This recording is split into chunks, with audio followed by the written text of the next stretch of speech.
Assalamualaikum warahmatullahi wabarakatuh. Nama saya Sylvia Dipra Tawilsyah, NIM T2019-5051, Prodi PIAU 2. Di sini saya akan mempresentasikan tugas UAS Manajemen PAUD dosen pengampu Ibu Yanti Nurhayati. Baiklah, langsung saja. Hari ini kita akan menjelaskan tentang memahami pembelajaran manajemen PAUD. Ada 4 materi yang akan kita jelaskan. Yang pertama, perencanaan pembelajaran manajemen PAUD. Yang kedua, pelaksanaan pembelajaran manajemen PAUD. Yang ketiga, penilaian dan pembelajaran manajemen PAUD. Dan yang terakhir, pengaturan penutupan tahun ajaran. Baiklah, langsung saja saya akan jelaskan ke materi yang pertama. A. Perencanaan pembelajaran manajemen PAUD. Perencanaan dalam arti umum itu dapat diartikan sebagai penyusunan langkah-langkah yang akan dilaksanakan untuk mencapai tujuan yang telah ditentukan.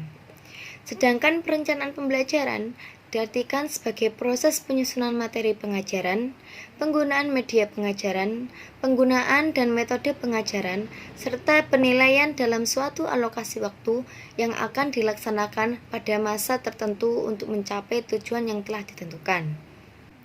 Dalam merencanakan, seorang guru juga harus menyusun rencana pengajaran yang berpedoman kepada kurikulum yang sedang berlaku. Berikut ada 3 susunan rencana pengajaran. Yang pertama, program tahunan. Program tahunan merupakan program umum setiap mata pelajaran yang dibuat setiap awal tahun ajaran. Sedangkan tujuan penyusunan tahun ajaran ini untuk menata materi secara logis, sistematis, dan hierarkis.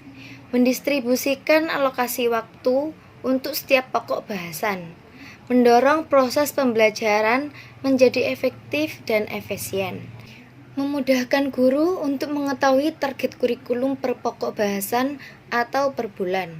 Yang kedua, penyusunan kalender pendidikan. Kalender pendidikan merupakan pengaturan waktu untuk kegiatan pembelajaran peserta didik selama 1 tahun pembelajaran. Fungsi dan kegunaan kalender pendidikan itu: 1.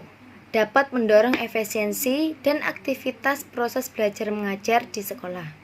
Yang kedua, menyeleretkan dan memetakan antara hari aktif dan hari libur di seluruh lembaga pendidikan.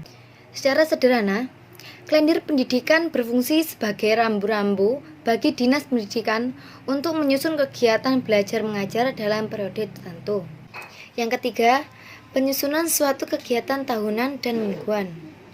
Penyusunan kegiatan tahunan adalah rencana pembelajaran yang ditetapkan selama 1 tahun pembelajaran.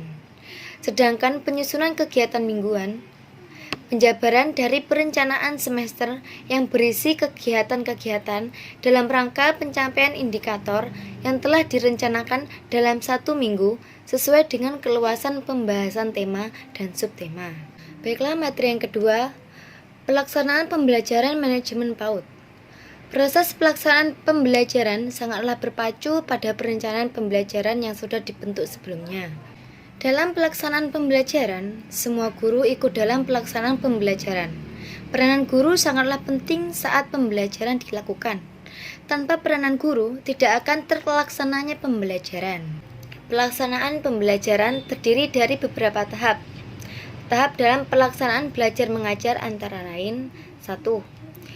Tahap pre-instruksional, yakni tahap yang ditempuh pada saat memulai suatu proses belajar mengajar.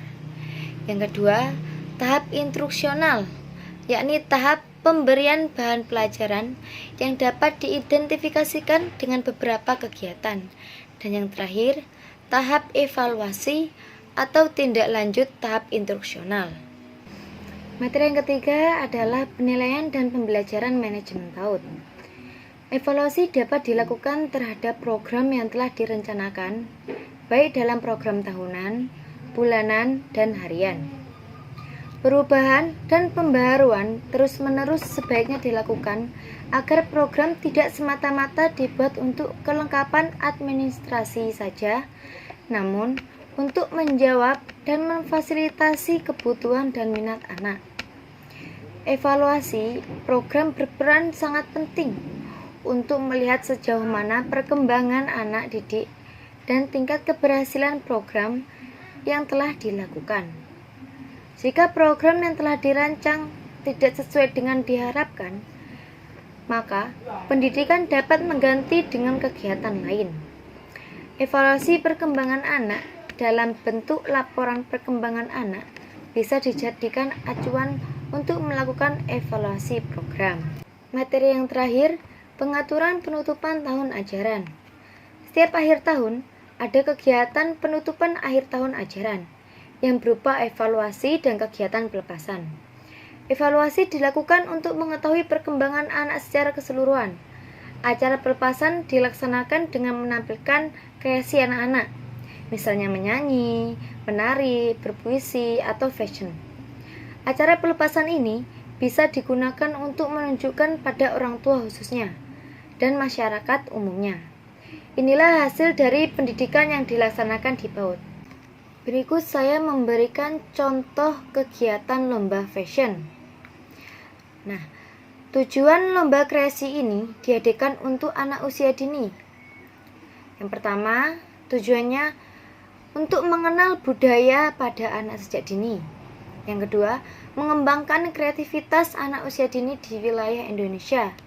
Dan yang ketiga, sebagai sarana promosi PAUD atau TK pada masyarakat Indonesia. Mungkin hanya ini yang bisa saya sampaikan, kurang lebihnya saya mohon maaf. Wabillahi taufiq wa hidayah, wa ridha wal inayah. Assalamualaikum warahmatullahi wabarakatuh.